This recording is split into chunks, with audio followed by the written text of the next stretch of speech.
बताना, इसलिए उन्हें भी लायक बनाने का पूरा पुरुषार्थ करो।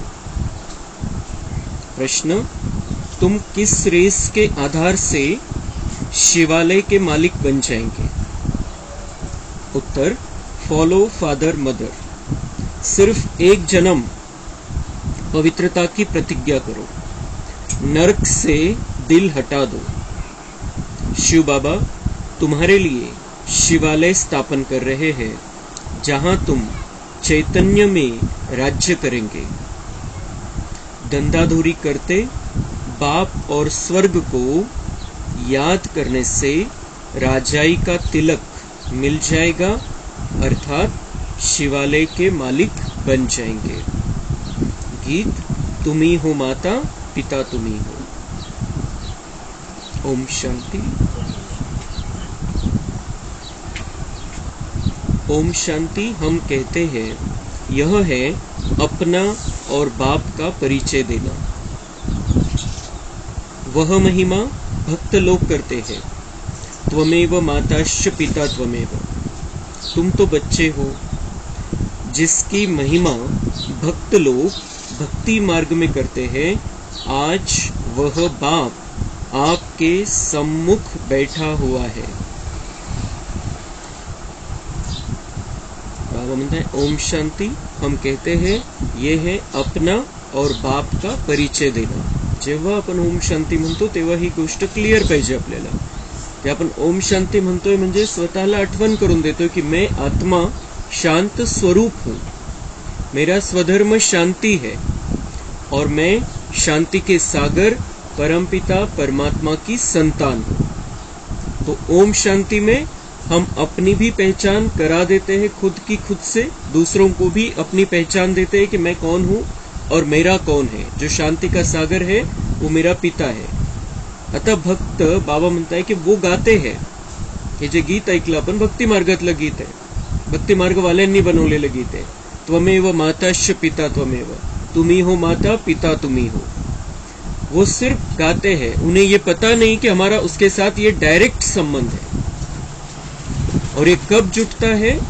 वैसे तो अविनाशी है, संबंध अविनाशी है, लेकिन 4900 वर्ष उस संबंध को हम भूल जाते हैं। जुटता है संगम युग पर। संगम युग पर हम उस संबंध को निभाते हैं, उस संबंध में रहते हैं।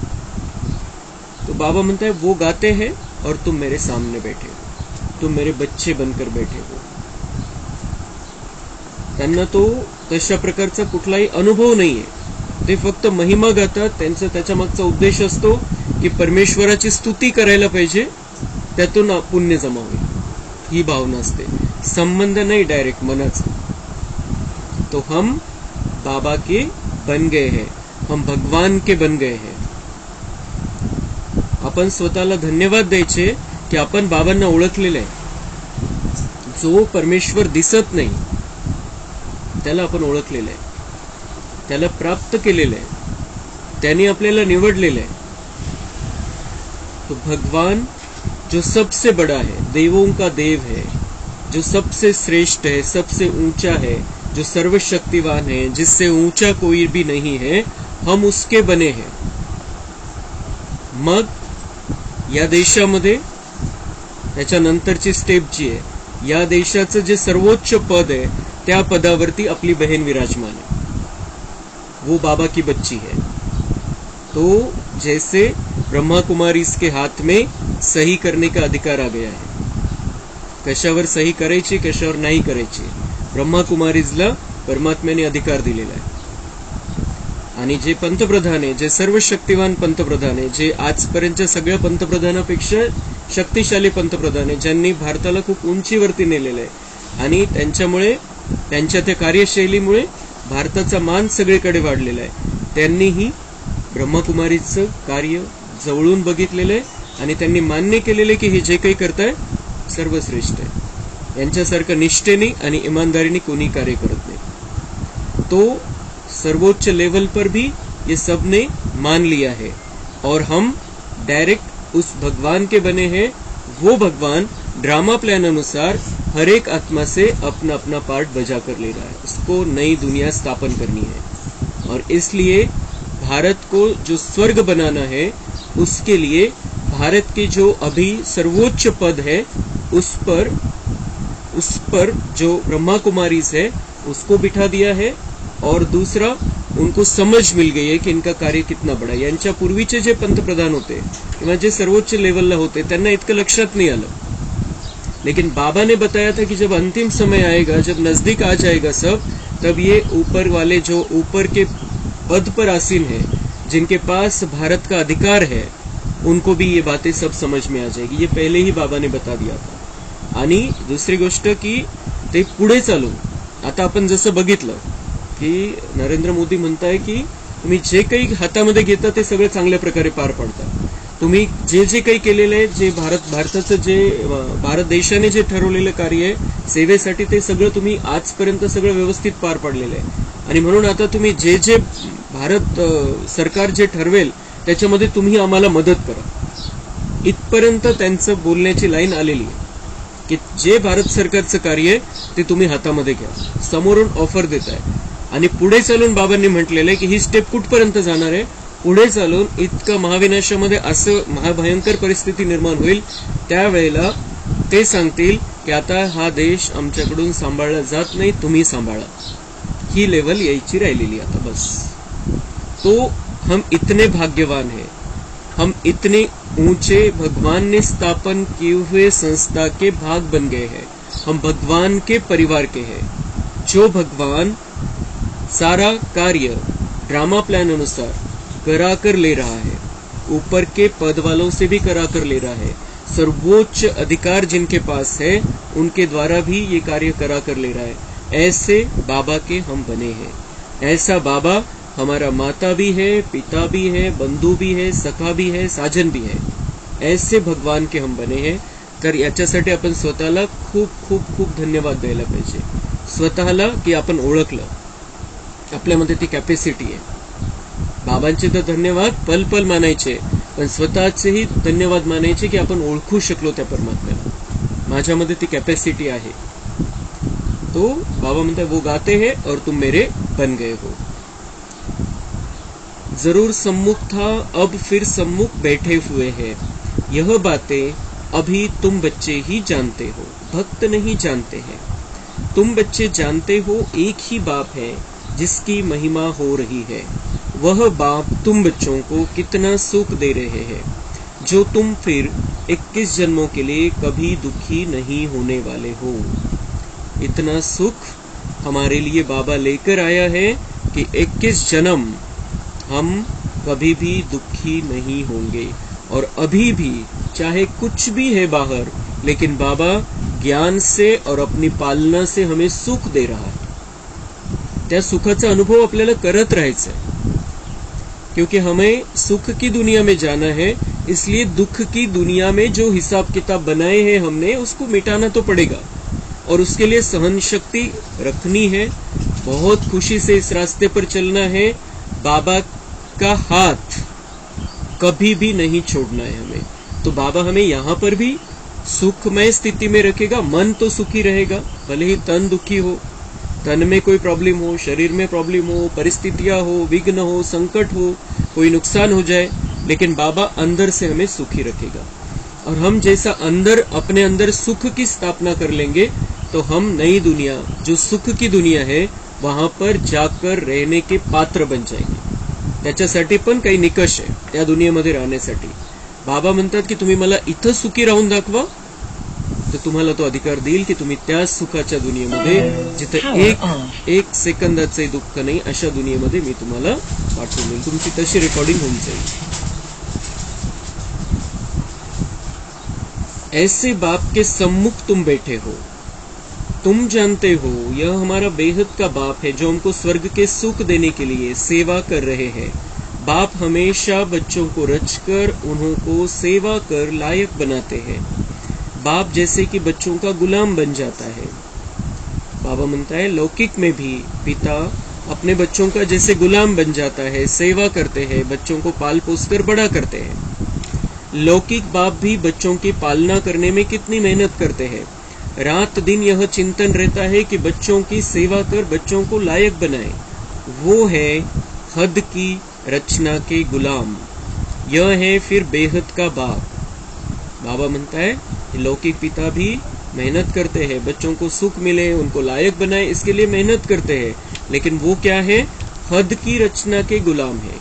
या जन्मापुरतं त्यांना काही देणार है। लेकिन बाबा यह है फिर बेहद का बाप, यह भी कहते हैं बच्चे पूरा फॉलो करो और पूरा वर्षा लेकर स्वर्ग के मालिक बनो। बच्चों पर हमेशा रहम करना होता है। जो सेंसिबल बाप होगा वह कहेगा बच्चों को भी क्यों न साथ साथ यह सच्ची कमाई भी कराए। सगळे बाप ऐकून घ्यायचंय, जो बाप बने हैं संगम युग में, जो बाप है, अपने लौकिक परिवार है, अपने बच्चे हैं, बाबा म्हणता है जो समझदार बाप होगा जो समझदार बाप होगा, जिसको इस ज्ञान की समझ मिली है, जिसको भगवान समझ में आ गया है, जिसको भगवान का ये सर्वश्रेष्ठ दिव्य कर्तव्य समझ में आया है, वो समझदार बाप वो क्या कहेगा, अभी बच्चों को भी क्यों न साथ साथ यह सच्ची कमाई भी कराए। त्यांच्यासाठी कमवा, त्यांच्यासाठी मेहनत करा, त्यांचं पालन पोषण करून मोठं करा, पण बाबा म्हणते अगर आप समझदार हो तो अपने बच्चों को ये सच्ची कमाई करने लगाओ, उनको भी ज्ञान में लेकर आओ, उनका भी भाग्य बनाओ। हे देऊ शकता तुम्ही, हे बाकी तुम्ही किती प्रॉपर्टी द्या, किती जमीन करून द्या, काही करून द्या, त्यांना ती कामात येणार नाहीये, सगळं इथलं इथंच राहून जाणार है। संगम युग में जिनका अपना परिवार है, जो गृहस्थ में रहते हैं, उनका ये कर्तव्य बाबा समझा रहा है कि अभी उनको ये रास्ता बताना तुम्हारा कर्तव्य है, तुम्हारी जिम्मेदारी है। क्योंकि ये अगर तुम उनको ये कमाई के बारे में समझाओगे, अगर वो यहाँ पर कमाई कर लेंगे, 21 जन्म वो सुख में रहेंगे, 5000 साल की उनकी सुंदर रिकॉर्डिंग बन जाएगी। इथं देऊन देऊन काय देणार तुम्ही, किती देणार, किती प्रॉपर्टी देणार, किती जमीन करून देणार त्यांना, ती कोणती, ते गेले त्या सेकंदाला त्यांचं सगळं संपलं, काय करणार त्यांच्यासाठी। उनके लिए अगर कुछ करना चाहते हो, बाबा म्हणताय हे इथलं ठीक आहे तुम्ही जे काही करताय ते, पण त्यांच्यासाठी खरंच तुम्हाला काही भावना असेल मनामध्ये, तर त्यांना हा खऱ्या कमाईचा रस्ता दाखवा। ये भगवान के शब्द है, भगवान के शब्द हमें खाली नहीं जाने देने, अपने बच्चों को भी ये रास्ता बताना है। लौकिक बच्चों की स्थूल पालना तो आधा कल्प से करते हैं। बाबा म्हणताय अर्ध्या कल्पापासून बाप बनत आले 2500 वर्षापासून, आणि त्यांची पालना पण केलेली आहे, पण ती कामात किती आली त्यांना, त्या तेवढ्या जन्मापुरती। बच्चों को पालना कर बड़ा बनाया, लायक बनाया, बच्चों के लिए विल किया, बस शरीर छोड़ा, जाकर दूसरा जन्म लेंगे। बाबा म्हणते क्या कर सकते हो आप उनके लिए, कितना करोगे, शरीर छूट गया, सब खत्म, कुछ भी करके दे दो उनको, लेकिन उनका शरीर है तब तक यूज करेंगे वो, उनके साथ में थोड़ी गई वो कमाई। तुमने कितनी जमीन दी उनको, इतने पैसे दिए, साथ में थोड़ी जाने वाले। अगर खूप खूप महत्वाचा हा पॉइंट आहे आणि सगळ्यांनी लक्षात घ्यायचं आहे, आपल्याला आपल्या परिवाराचं कल्याण करायचंय। वह हुआ हद का बाप, यह है फिर बेहद का बाप। बाबा म्हणते वो तुम हद के बाप जो एक जन्म के लिए बच्चों के लिए कुछ करते हैं, दूसरे जन्म में दूसरे बच्चे मिलेंगे, वो बच्चे थोड़ी आने वाले हैं, तो दूसरों के लिए कुछ करोगे, उसका शरीर छूटा, खत्म। यह है फिर बेहद का बाप, वह हद का ब्रह्मा है, रचना रच फिर उनका गुलाम बनते हैं। बाबा म्हणतात त्यांना जन्म देतात आणि त्यांचे गुलाम बनतात, त्या जन्मासाठी त्यांची सेवा करतात, त्यांना मोठं करतात, तेवढ्यापुरतं तेवढा आहे तो विषय। बहुत मेहनत करनी पडती है, खूप कष्ट घेतात आपल्या मुलांसाठी, किती कष्ट घेतात, त्यांना त्याचं महत्व असो किंवा नसो, कष्ट घेत राहतात। जीवन रिटायरमेंट पर आ गया है, 60 के ऊपर उम्र चली गई है, फिर भी मेहनत चालू है, त्यांना त्याचं व्हॅल्यू आहे की नाही आहे हे पण बघत नाही। कहाँ बच्चे कुसंग में खराब न हो जाए, नाम बदनाम न करे, दुसरं असतं त्यांच्या मनामध्ये की त्यांना कुसंगतीमध्ये नाही जाऊ द्यायचंय, नाव खराब नाही केलं पाहिजे त्यांनी, आपल्या परिवाराचं स्वतःचं नुकसान नाही करून घेतलं पाहिजे, हेही त्यांच्या मनामध्ये असतं। परंतु वह हो गया अल्पकाल का सुख, उन्हें यह पता नहीं बच्चा सपूत निकलेगा या कपूत. पुढे चालून तो काय करेल हे माहिती नाही, तरी किती मेहनत घेतात त्यांच्यासाठी. वो क्या करेगा, कैसा उसका जीवन चलेगा, की मग त्यांना आयतं सगळं दिलं तर ते उधळपट्टी करतील, त्यांना त्याची किंमत राहणार नाही, हे पण नाही बघत. कई ऐसे कपूत निकलते हैं जो एकदम खाना खराब कर देते हैं, बाप की मिल्कियत को एकदम उड़ाकर चट कर देते हैं, इसलिए बड़ी संभाल करनी पड़ती है. बेहद के बाप को कितना फुरना रहता है. कहते हैं तुम भी वर्षा लो और अपनी रचना को भी वर्षा दो.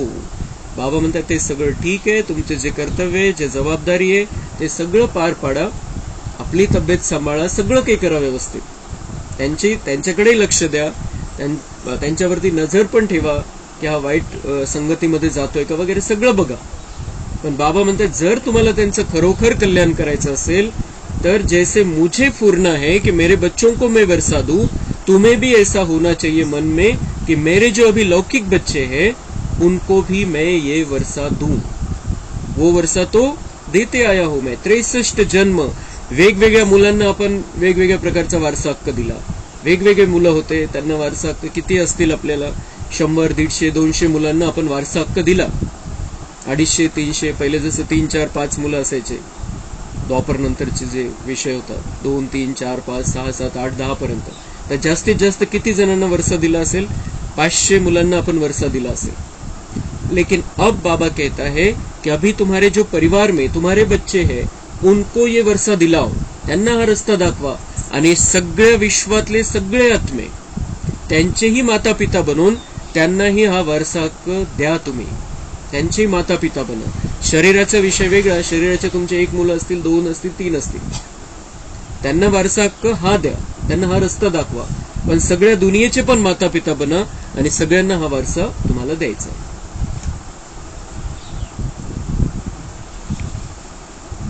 तो बाबा म्हणता है, कहते तुम भी वर्षा लो और अपनी रचना को भी वर्षा दो.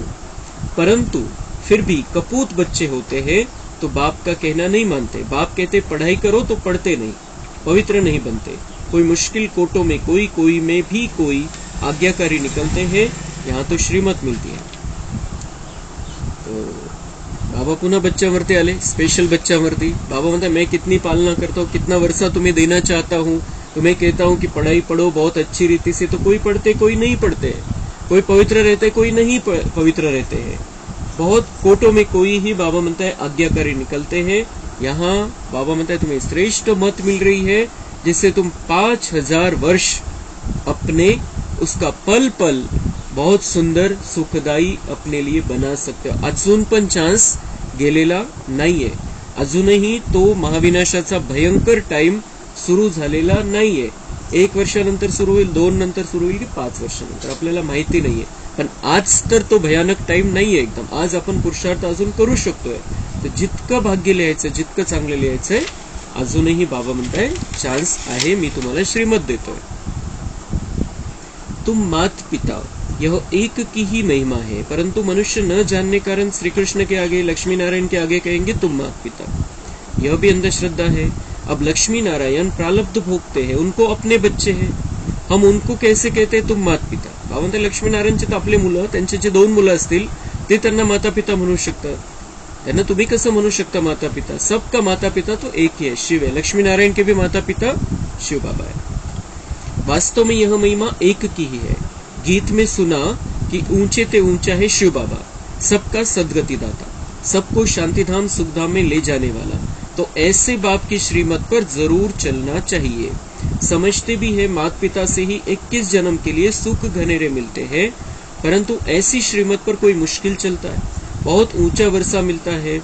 बाप कहते मैं तुम बच्चों के लिए हथेली पर बेइश्त लाया हूं, जब श्रीमत पर चलो तब लायक बनो.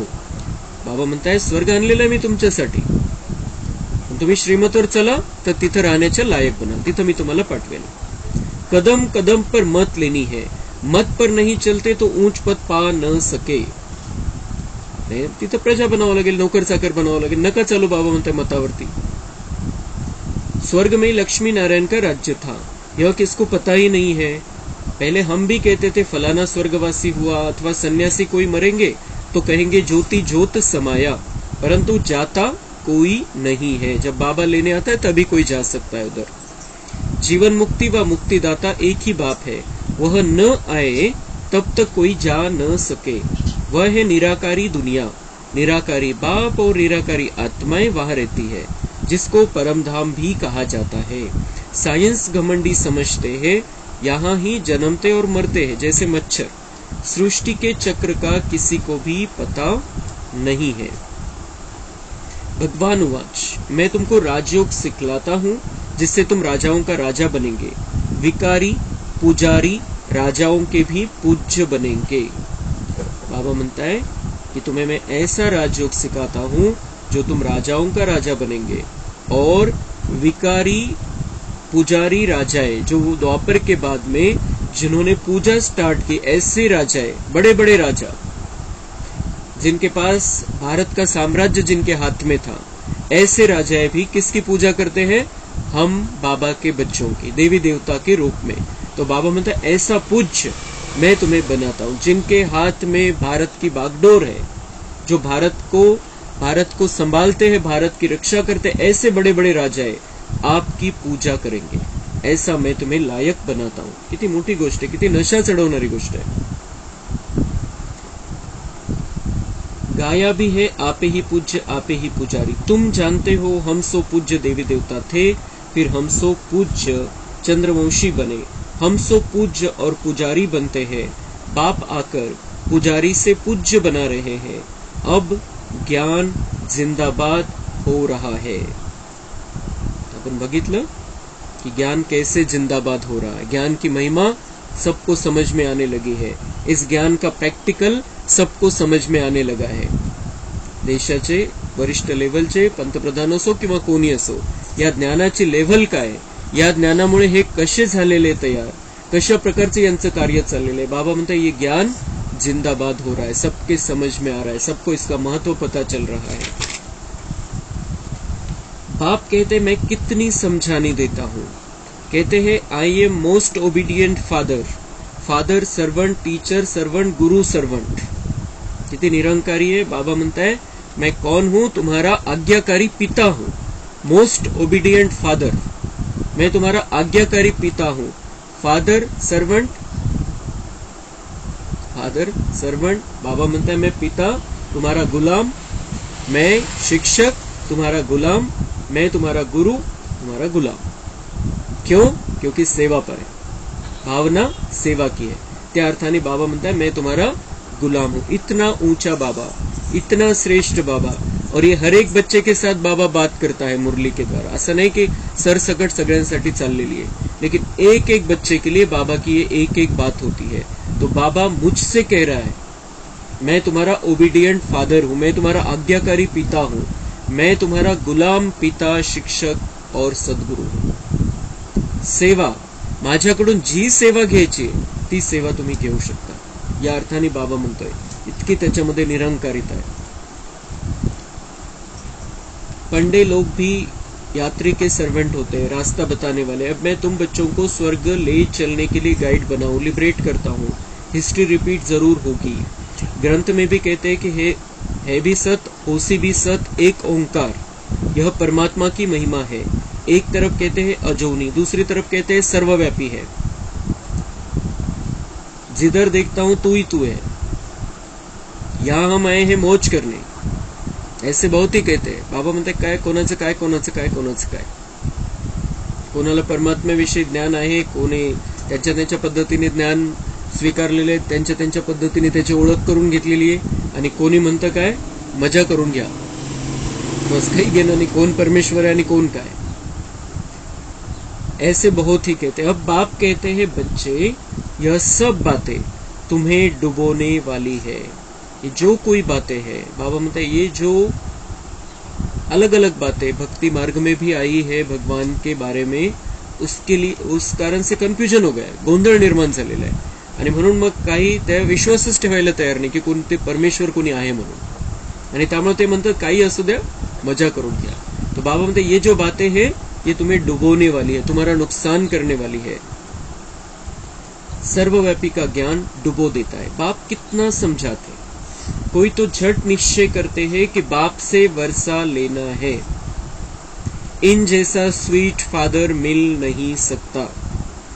बाबा बोलते कोई को बहुत झट से निश्चय हो जाता है कि मुझे बाप से वर्षा लेना है, तो वर्षा लेना है तो उतनी पात्रता मुझे मेरे अंदर लानी है। और बाबा ने आज बता दिया कि अपने बच्चों को भी ये रास्ता बताना है, लेकिन उसके लिए वो रास्ता उनको समझ में आए, हमारे शब्दों के कारण वो इस रास्ते पर आ जाए, ये नहीं हो सकता है। इसलिए हमारा प्रैक्टिकल जीवन वैसा उन्हें दिखाई देना चाहिए कि हमारे माता पिता वहां पर जाते हैं तो परिणाम क्या हुआ आहे, परिवर्तन क्या हुआ आहे, त्यांच्याकडून आपल्याकडून त्यांना इतके शुभ व्हायब्रेशन गेले पाहिजे, इतके शुभ भावना गेल्या पाहिजे, इतके शुभ भावना त्यांना आपल्याकडून जाणवल्या पाहिजे की आपण जे म्हणू ते करायला ते तयार झाले पाहिजे। आणि आपली गंभीरता पण दिसली पाहिजे या मार्गाविषयी, की आपण रोज रेग्युलर आपण योग करतोय, रोज मुरलीला जातोय, रोज आपण बाबांच्या आठवणीमध्ये भोजन करायला बसतोय।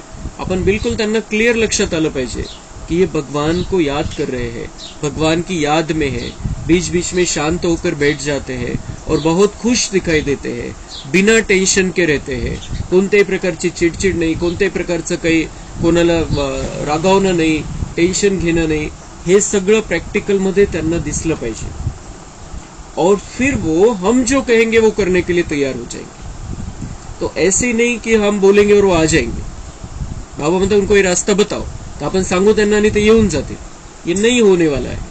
क्योंकि हर एक आत्मा तमो प्रधानता के संस्कार लिए हुए है। आज 63 जन्मों से उसने अलग अलग टाइप का जीवन जिया है, अलग अलग बातें सुनी है, उनके अलग अलग मत बने हैं 63 जन्मों में। उन्हें कौन कौन मिले थे, कब कब किसने उनको क्या क्या बता दिया है, वो सब बातें भरी हुई है। तो हमारा जब प्रैक्टिकल उदाहरण उनको दिखेगा तब वो आने के लिए तैयार हो जाएंगे कि आप जो करते वो हमें भी करना है।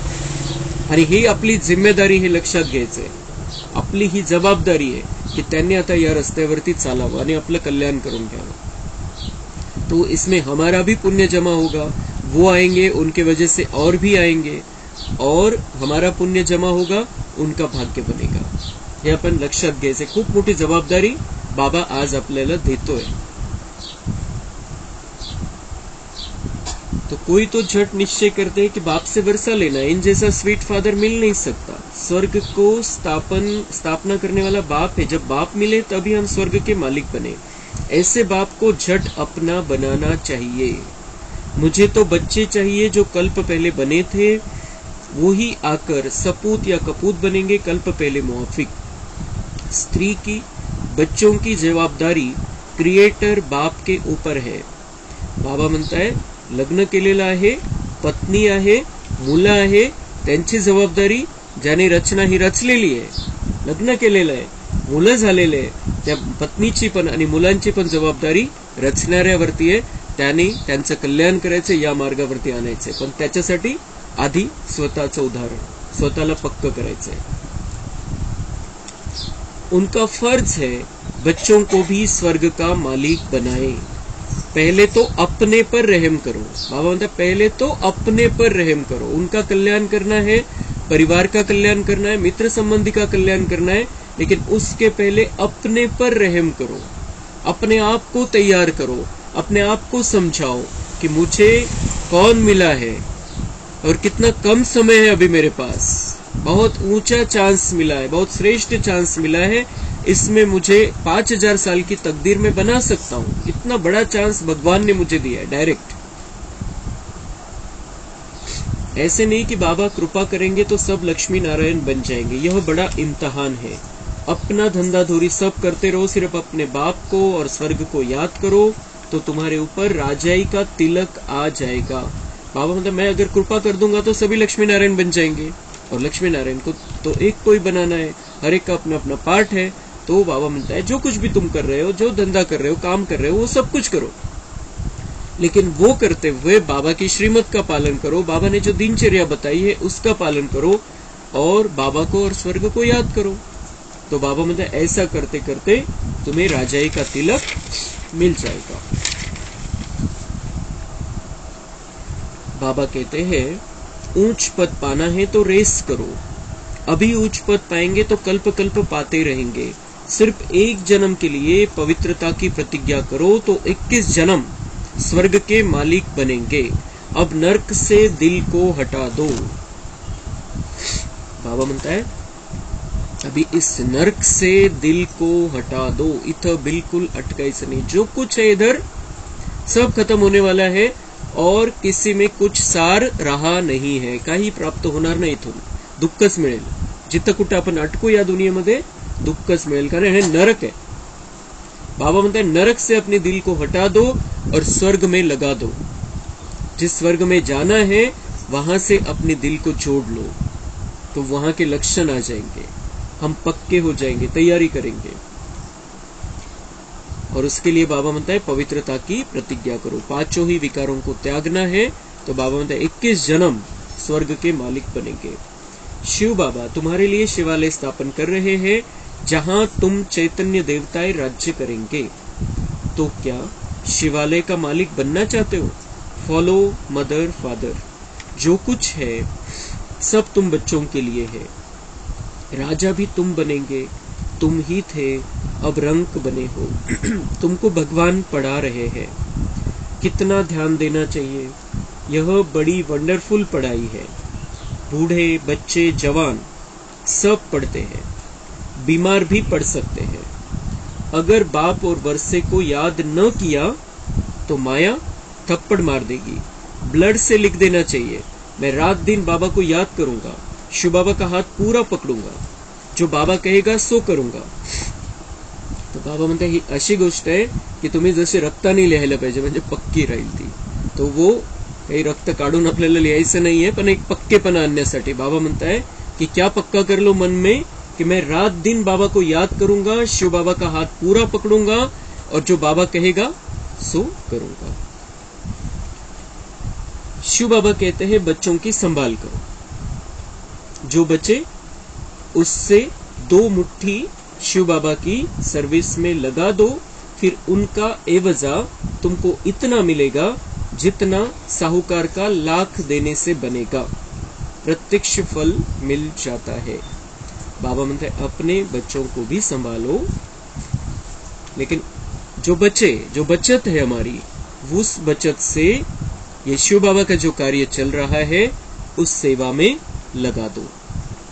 तो उससे क्या होगा? बाबा म्हणते हैं तुमको इतना मिलेगा जो साहूकार के लाखों रुपयों की जो इक्वल होऊन जाईल त्याच्या इतकं। जे लाख रुपये करतोय सावकार आणि तुम्ही जी बचत आहे तुमची महिनाभराची, ती बचत तुम्ही या सेवेमध्ये लावताय। समजा महिनाभराचं आपण दर महिन्याला सुद्धा या सेवेमध्ये काही देऊ शकतो, सेंटरवरती देऊ शकतो किंवा भंडारीमध्ये टाकू शकतो, दीदींकडे देऊ शकतो। इस सेवा वो सारा पैसा हमारा सेवा में ही काम में आता है। हम घर खर्च करतो, अपन दर महिन्याला घर खर्च होतो आपला, तर त्याच्यामध्ये बाबा भी हमारा बच्चा है। बाबा को बच्चा बनाकर, बाबा को हमारा वारिस बनाकर हमें बाबा के लिए भी कुछ निकालना चाहिए। कब? बाबा म्हणते अपना सब कुछ, जो जे काही घराचं आहे, घरासाठी लागणार आहे ते सगळं करायचंय। बचत जी होईल ती बाबा म्हणताय या सेवेमध्ये लावा, त्याच्यातून अनेकांचं कल्याण होईल। ते आपण दर महिना पण ठरवून घेऊ शकतो की आपण दर महिन्यामध्ये, कारण ते फिक्स होतं, मग व्यवस्थित करू शकतो आपण की या महिन्यामध्ये मी इतकं देणार सेंटरवरती दीदींकडे। दुसरं आपण असं करू शकतो की जे काही कार्य चाललेले त्याच्यासाठी आपण आपली मदत देऊ शकतो तिथं, क्योंकि हमारे घर का कार्य है। अभी कल जो उद्घाटन किया प्रधानमंत्री जी ने, 50 एकड़ में वो बहुत बड़ा हॉस्पिटल बनने वाला है आणि तिथं जवळपास फ्री मध्ये करायचा विचार आहे सगळ्यांचे। इतकं मोठं मल्टी स्पेशालिटी हॉस्पिटल जे गुजरात मध्ये पण खूप मोठं असेल, 50 एकर जागेमध्ये, आणि तिथं सगळे स्पेशालिस्ट आणि सगळ्यात चांगली मशिनरी तिथं आणायचा विचार आहे। एक 2 महिन्यापूर्वीच निर्भय भाईंनी बोलून दाखवलं होतं की मला असा संकल्प आलेला आहे की आपलं असं हॉस्पिटल असावं, आणि ते तिथलं हॉस्पिटल मग ज्यावेळेला विनाशकाळ असेल त्यावेळेला पण कामात येईल, कारण बाहेरचे सगळे रस्ते बंद असतील, तर तिथं सगळे बाबाच्या बच्चांना तर सुरक्षित ठेवायचंय बाबांना, आणि त्यामुळे ही सगळी तयारी चाललेली। तो ऐसा जो भी हमारे परिवार में कार्य हो रहा है, परिवार के कार्य के लिए हम दे सकते हैं, फिर हम सेंटर के खर्चे के लिए दे सकते हैं, हमारे तरफ से हमारा परिवार है। तो बाबा म्हणता है क्या होगा? उसका फल तुम्हें मिलेगा, लेकिन घर में प्रॉब्लम आ रहा है पैसे की वजह से, ऐसा पैसा नहीं देना है। हमारे पास जो एक्स्ट्रा है वो एक्स्ट्रा हम ईश्वरीय कार्य में लगा सकते हैं। अच्छा, माता पिता बाप दादा का मीठे मीठे सिक्के लधे बच्चों प्रति याद प्यार और गुड मॉर्निंग। रूहानी बाप की रूहानी बच्चों को नमस्ते। हम रूहानी बच्चों की रूहानी बाप दादा को याद प्यार गुड मॉर्निंग नमस्ते। वाह बाबा वाह, शुक्रिया बाबा शुक्रिया। धारणा के लिए मुख्य सार है, देह तथा देह के सर्व संबंध भूल अशरीरी आत्मा बनने का अभ्यास करना है। बाप से श्रीमत लेकर कदम कदम उस पर चलना है। पढ़ाई पर पूरा पूरा ध्यान देना है। दृढ़ संकल्प करना है कि रात दिन एक बाबा की ही याद में रहूंगा और बाबा जो कहेंगे वह अवश्य करूंगा। वरदान, एक क्षमा के पीछे परवाने बन फिदा होने वाले कोटों में कोई श्रेष्ठ आत्मा भव। सारे विश्व के अंदर हम कोटों में कोई में भी कोई श्रेष्ठ आत्माएं हैं, जिन्होंने स्वयं अनुभव करके यह महसूस किया है कि हम कल्प पहले वाली वही श्रेष्ठ आत्माएं हैं, जिन्होंने स्वयं को बाप क्षमा के पीछे फिदा किया है। वे चक्र लगाने वाले नहीं, परवाने बन फिदा होने वाले हैं। फिदा होना अर्थात मर जाना, तो ऐसे जल मरने वाले परवाने होना। जलना ही बाप का बनना है। जलना अर्थात संपूर्ण परिवर्तन होना। तो बाबा म्हणता है, बाबा पर अपनी मन बुद्धि को अर्पण कर दो, संपूर्ण रीति से अपने पुरानेपन को जलाकर खाक कर दो और नए बन जाओ। स्लोगन, बाबा के मिलन की और सर्व प्राप्तियों की मौज में रहना ही संगम युग की विशेषता है। तो मौज में रहना है, आनंद में रहना है संगम युग की। बाबा से मिलन की सर्व प्राप्तियों की मौज में हमें रहना है। बाबा मिल गया, सब कुछ मिल गया, सारी रिकॉर्डिंग हो रही है, बहुत सुंदर जीवन हमारा आ रहा है, सामने है हमारे जीवन, सिर्फ अभी थोड़ा मिटाना चालू है पिछला किया हुआ। बाकी बहुत सुंदर जीवन हमारे लिए बाबा बना रहा है, हमें अपने पुरुषार्थ से भी बनाना है। लेकिन उसके लिए जब हम ये तैयारी कर रहे हैं, जब हम खुद को सजा रहे, संवार रहे हैं, उस समय हमें बहुत आनंद में रहना है, संगम युग की आनंद में रहना है। अगर हम आनंद में नहीं रहेंगे, इस दुनिया का कोई व्यक्ति आनंद में नहीं रह सकता है, कोणीच नाही राहू शकत. त्याला त्याच्या समोर ते दुःख भरपूर आहे. दाखवतील बरेच जण की मी खूप आनंदात आहे, मी खूप खुश आहे, पण आतमध्ये स्थिरता नहीं है, शांति नहीं है. लेकिन हम भगवान के बच्चे डायरेक्ट भगवान के बन गए हैं. डायरेक्ट भगवान माता पिता बनकर हमारी पालना कर रहा है, हमारे लिए स्वर्ग लेकर आया है गिफ्ट में. तो हमें बहुत खुशी से तैयारी करनी है वहां पर चलने की, बस.